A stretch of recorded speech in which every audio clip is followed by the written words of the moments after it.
Thomas the Tank Engine was feeling bright and cheerful. It was a splendid day.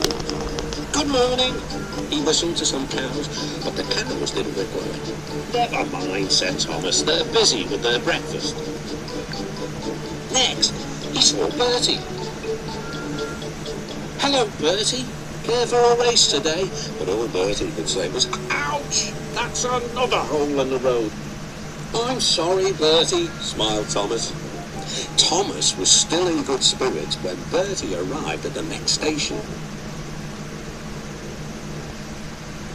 Bad luck, Bertie, said Thomas. Now, if you were a steam engine, you would run on a pair of reliable rails. Huh, replied Bertie. The railway was supposed to deliver tar to mend the road 2 weeks ago. You can't trust a thing that runs on rails.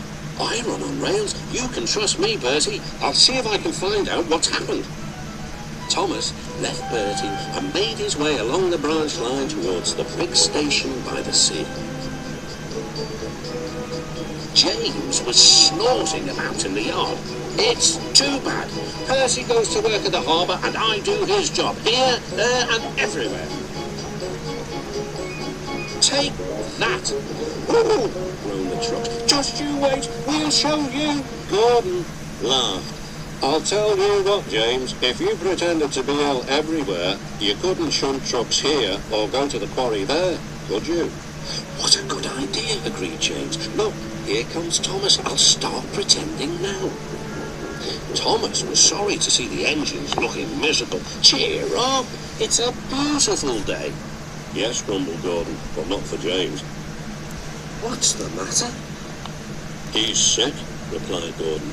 Yes, he is. I am, stuttered James. I don't feel well at all. Don't worry, said Thomas kindly. I'll help out if you're ill. Gordon and James sniggered quietly to each other. Some of James's trucks were coupled behind Thomas, and he steamed away to the quarry. The trucks were still cross. We couldn't pay James back for bumping us, so we'll play tricks on Thomas instead. One engine is as good as another. But Thomas didn't hear them. He collected all the stone from the quarry and then set off back to the junction.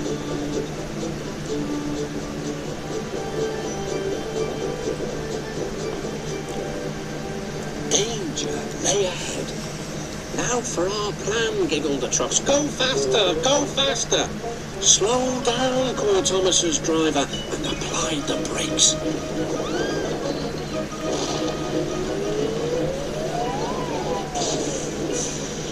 Poor Thomas stood dazed and surprised in a muddy pond as a toad eyed him suspiciously. But by buffers, muttered Thomas. The day started so well, too.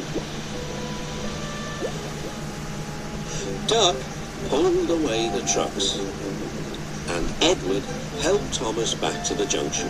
Suddenly, Thomas remembered about the missing tar. He told Edward all about it.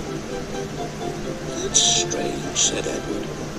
A truck full of tar has been left at my station. That must be it. Driver will make sure it gets to Bertie now. Later, James spoke to Thomas. I'm sorry about your accident, he muttered. And so is Gordon. We didn't mean to get you into trouble. No, indeed, spluttered Gordon. A mere misunderstanding, Thomas. All's well that ends well.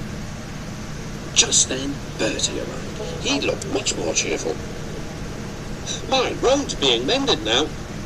Oh, I am glad, replied Thomas. Thanks for all you did. Now I know I can trust an engine, especially if his name is Thomas. Gordon and James puffed silently away to the shed. But Thomas still had company. Well, well, he sighed.